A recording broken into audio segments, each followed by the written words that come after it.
بچوں، آج کا ہمارا ٹاپک خواجہ میر درد رہے گا۔ آج کی ہماری کلاسز میں آپ کا میں تہہ دل سے استقبال کرتا ہوں۔ دیکھیے، خواجہ میر درد کی غزلیں ہم شروع کرنے جا رہے ہیں، جو ہمارے BA پارٹ سیکنڈ ایئر کے پہلے پرچے کے درمیان آتی ہیں۔ بچوں، ہم خواجہ میر درد کی غزلیں پڑھنے سے پہلے مختصر سا تعارف خواجہ میر درد کی حیات، ان کے کلام، ان کی پیدائش وفات پر کر لیتے ہیں۔ بچوں، خواجہ میر درد کا نام سید خواجہ میر تھا اور ان کے والد خواجہ محمد ناصر تھے۔ ان کا تخلص درد تھا اور ان کی پیدائش 1721 عیسوی دہلی میں ہوئی۔ دیکھیے، ان کی وفات کے بارے میں بھی میں بتا دیتا ہوں۔ ان کی وفات 7 جنوری 1785 عیسوی دلی میں ہوئی۔ کچھ ان کے ریلیٹیوز جو ان سے ریلیشن رکھتے ہیں یا ان کے کوئی استاد وغیرہ کی چرچا کر لیتے ہیں۔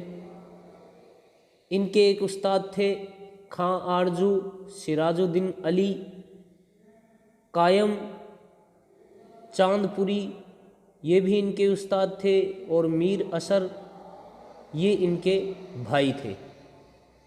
ان کے لیے میں ایک شعر عرض کرنا چاہوں گا کہ مجھے یہ ڈر ہے دل زندہ تو نہ مر جائے، کہ زندگانی عبارت ہے تیرے جینے سے۔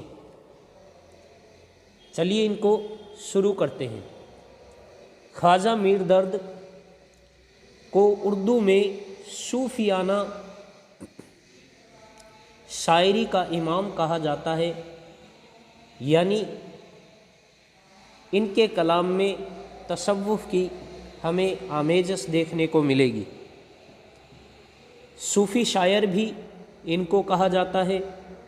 درد اور تصوف لازم و ملزوم بن کر رہ گئے ہیں۔ یقیناً درد کے کلام میں تصوف کے مسائل اور صوفیانہ حیثیت کے حامل اشعار کی کثرت ہے، لیکن انہیں محض ایک صوفی شاعر کہنا ان کی شاعری کے ساتھ ناانصافی ہے۔ ابتدائی تذکرہ نویسوں نے ان کی شاعری کو اس طرح محدود نہیں کیا تھا۔ صوفی شاعر ہونے کا ٹھپا ان پر بعد میں لگایا گیا۔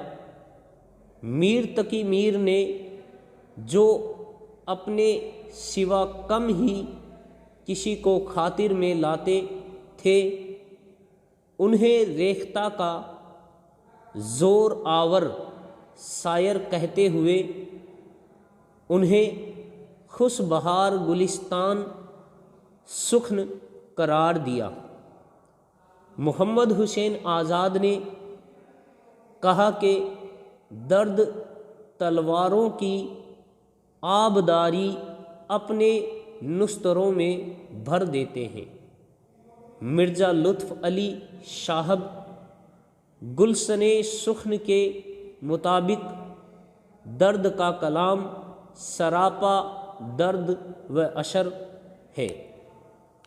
میر حسن نے انہیں آسمان سخن کا خورشید قرار دیا۔ پھر امداد اثر نے کہا کہ معاملات تصوف میں ان سے بڑھ کر اردو میں کوئی شاعر نہیں گزرا۔ اور عبدالسلام ندوی نے کہا کہ خواجہ میر درد نے اس زبان یعنی اردو کو سب سے پہلے صوفیانہ خیالات سے آشنا کیا۔ ان حضرات نے بھی درد کو تصوف کا ایک بڑا شاعر ہی مانا ہے۔ ان کے کلام کی دوسری صفات سے انکار نہیں کیا ہے۔ شاعری کی پرکھ یوں بھی کیا کہا ہے سے زیادہ کیسے کہا ہے پر مبنی ہوتی ہے۔ درد کی شاعری کے لیے بھی یہی اصول اپنایا ہوگا۔ درد ایک صاحب اسلوب شاعر ہے۔ ان کے بعض سادہ اشعار پر میر کے اسلوب کا دھوکہ ضرور ہوتا ہے، لیکن توجہ سے دیکھا جائے تو دونوں کا اسلوب یکسر جداگانہ ہے۔ درد کی شاعری میں غور و فکر کا عنصر نمایاں ہے، جبکہ میر فکر کو احساس کا تابع رکھتے ہیں۔ البتہ عشق میں سپردگی اور گداز دونوں کے یہاں مشترک ہیں اور دونوں آہستہ آہستہ سلگتے ہیں۔ درد کے یہاں مزاجی عشق بھی کم نہیں۔ جیتے جاگتے محبوب کی جھلکیاں جا بجا ان کے کلام میں مل جاتی ہیں۔ ان کا مشہور شعر ہے، کہا جب میں تیرا بوشا تو جیسے کند ہے پیارے، لگا تب کہنے پر کند مقدر ہو نہیں سکتا۔ درد کی شاعری بنیادی طور پر عشقیہ شاعری ہے۔ ان کا عشق مزاجی بھی ہے، حقیقی بھی ہے، یعنی ان کا جو عشق ہے وہ عشق مزاجی بھی ہے اور عشق حقیقی بھی ہے، اور ایسا بھی جہاں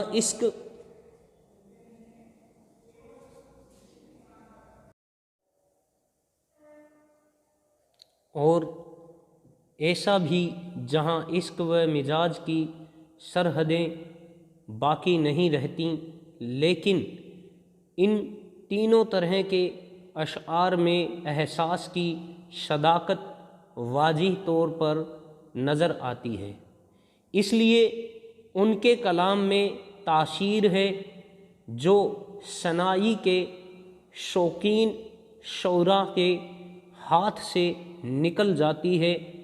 درد نے خود کہا ہے، فقیر نے کبھی شعر آورد سے موزوں نہیں کیا اور نہ کبھی اس میں مستغرق ہوا، کبھی کسی کی مد نہیں کی، نہ ہجو لکھی اور فرمائش سے شعر نہیں کہا۔ درد کے عشق میں بے چینی نہیں بلکہ ایک طرح کی طمانینت، قلب سکون اور پاکیزگی ہے۔ ظفر علی خاں اثر کے بقول درد کے پاکیزہ کلام کے لیے پاکیزہ نگاہ درکار ہے۔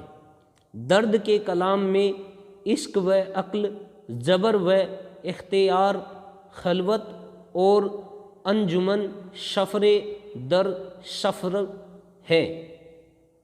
شباتی و بے اعتباری، بقا اور فنا، مکان و لامکان، وحدت و کثرت، جزو و کل، توکل اور فقر کے مضامین کثرت سے ملتے ہیں۔ فی زمانہ تصوف کا وہ بارندن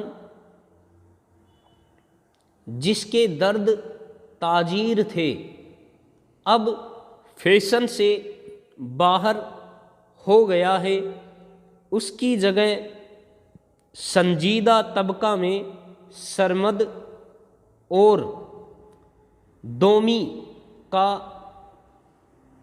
براند اور عوام میں بھلے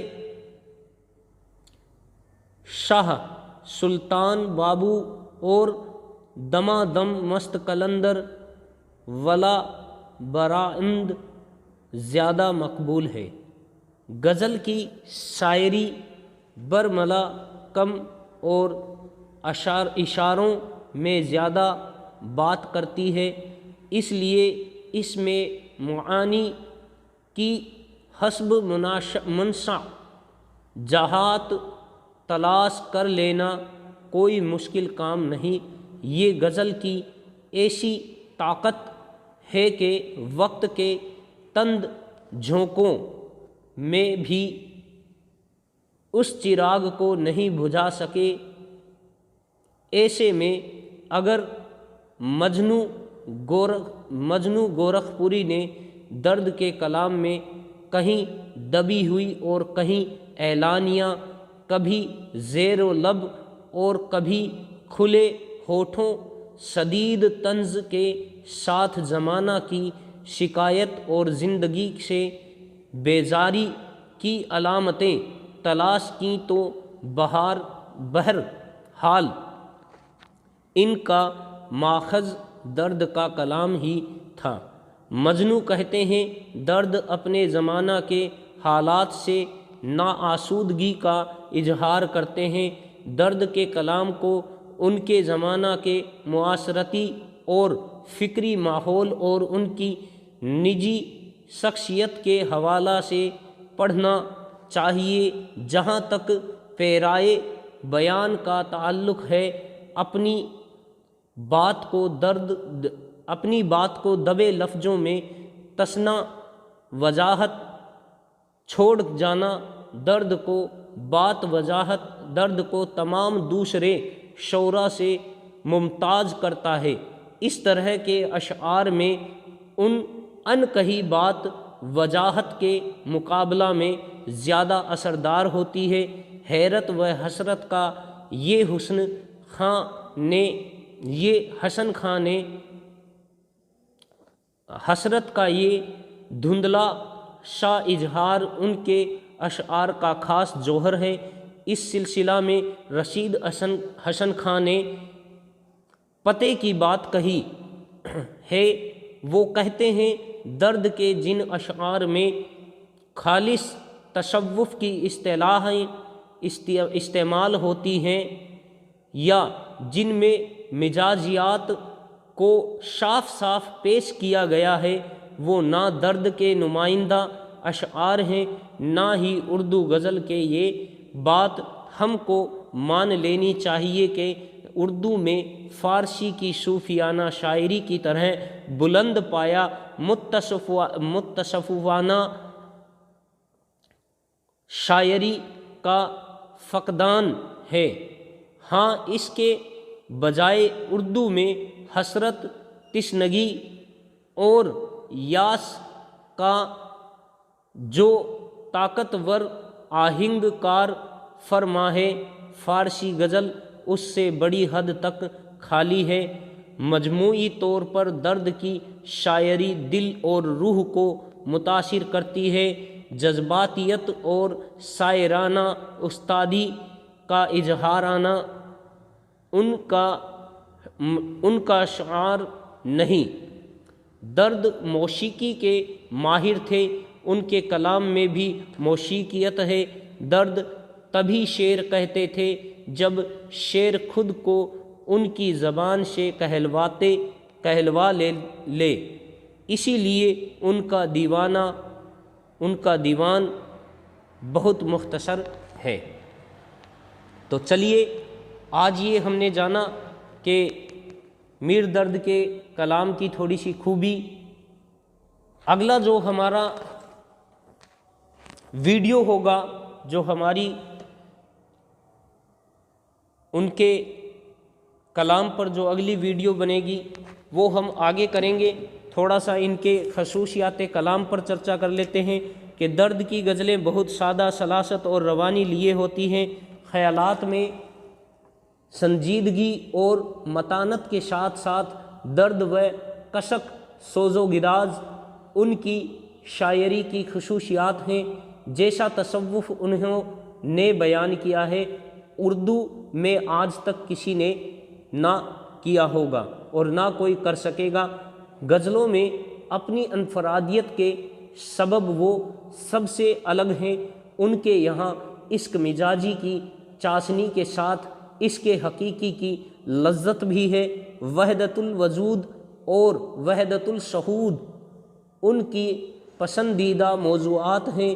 موسیقی سے لگاؤ ہونے کی وجہ سے ان کی غزلیں ترنم والی ہیں، عام طور پر چھوٹی بحروں کا انتخاب کرتے ہیں اور الفاظ اس سلیقے سے ترتیب دیتے ہیں کہ شعر میں صوتی حسن آ جاتا ہے۔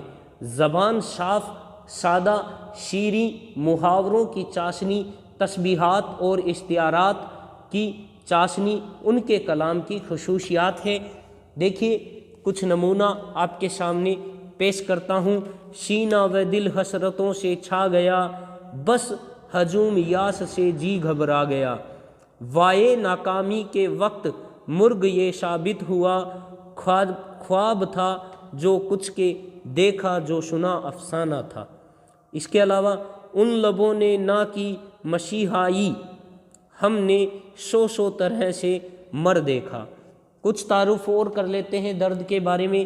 دیکھیے خواجہ میر درد اردو کے سب سے بڑے صوفی شاعر کہلاتے ہیں، لیکن ان کا تصوف وہ شاعرانہ تصوف نہیں ہے جو عام طور پر غزلوں میں نظر آتا ہے، بلکہ یہ ایک فلسفہ اور نظریۂ حیات ہے جس کی تشریح کے لیے غزل کو ذریعہ تعلیم بنایا۔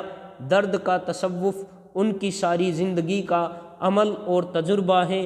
یہ کہنا درست نہیں ہے کہ ان کی غزلوں میں تصوف ہے، بلکہ یوں کہنا چاہیے کہ ان کے تصوف نے غزل کا جامہ پہن لیا۔ اب دیکھیے ان کے حیات کی میں تھوڑی سی مختصر تعریف آپ کے سامنے پیش کرنے جا رہا ہوں۔ خواجہ میر درد اپنے دور کے میر اور سودا کے بعد تیسرے بڑے شاعر ہیں۔ وہ ایک ذی علم اور معزوز خاندان کے چشم و چراغ تھے۔ والد کا نام خواجہ محمد ناصر اور اندلیب ان کا تخلص تھا۔ فارسی کے اچھے شاعر تھے۔ ان کے بزرگ اور اورنگزیب عالمگیر کے زمانے میں ہندوستان آئے۔ ان کا گھرانہ صوفی تھا جس میں پیری مریدی کا سلسلہ برابر چلا آ رہا تھا، اس لیے درد کو تصوف ورثے میں ملا تھا۔ گھر کا ماحول علمی ہونے کی وجہ سے کم عمری ہی میں علم و ادب کی طرف متوجہ ہو گئے۔ اردو، فارسی، عربی تینوں زبانوں پر قدرت رکھتے تھے، اس لیے اس کے ساتھ ہی قرآن و حدیث، فقہ، تفسیر اور تصوف کا بھی گہرا مطالعہ تھا۔ شاعری کا آغاز بھی کم عمر ہی سے ہو گیا تھا۔ اولاً فارسی میں شعر کہنا شروع کیا، بعد میں اردو میں کہنے لگے۔ چونکہ مزاج صوفیانہ تھا اس لیے موسیقی میں بھی مہارت حاصل کی اور تصوف اس حد تک مزاج میں رچ بس گیا کہ دوسرے شعراء سے نہیں ملتا تھا۔ 22 سال کی عمر میں والد صاحب کی جگہ سجادہ نشین ہوئے۔ درد ایک بلند پایہ صوفی تھے اور کسی سے کوئی غرض نہ رکھتے تھے۔ بڑے بڑے امراء ان سے عقیدت سے ملتے، بادشاہ وقت بھی ان کی محفل میں شریک ہوتے اور محفل کے آداب کا خیال رکھتے تھے۔ آپ نے مذہب اور تصوف پر متعدد کتابیں فارسی میں لکھیں، اردو دیوان کے علاوہ فارسی میں بھی دیوان لکھے۔ یہ سب خواجہ میر درد کی کلام میں ہمیں دیکھنے کو مل جاتی ہیں۔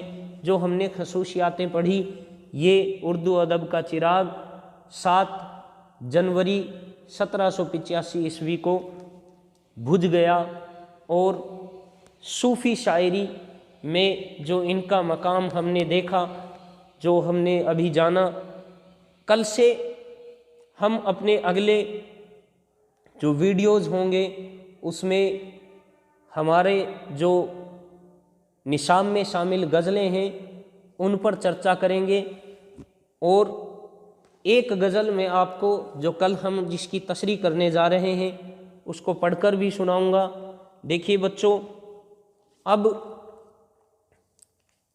اس جو آج کا ہمارا جو ٹاپک رہا ہے وہ رہا ہے خواجہ میر درد کے بارے میں، تھوڑا سا ان کی حیات، ان کی زندگی کے بارے میں میں نے آپ کو بتایا ہے۔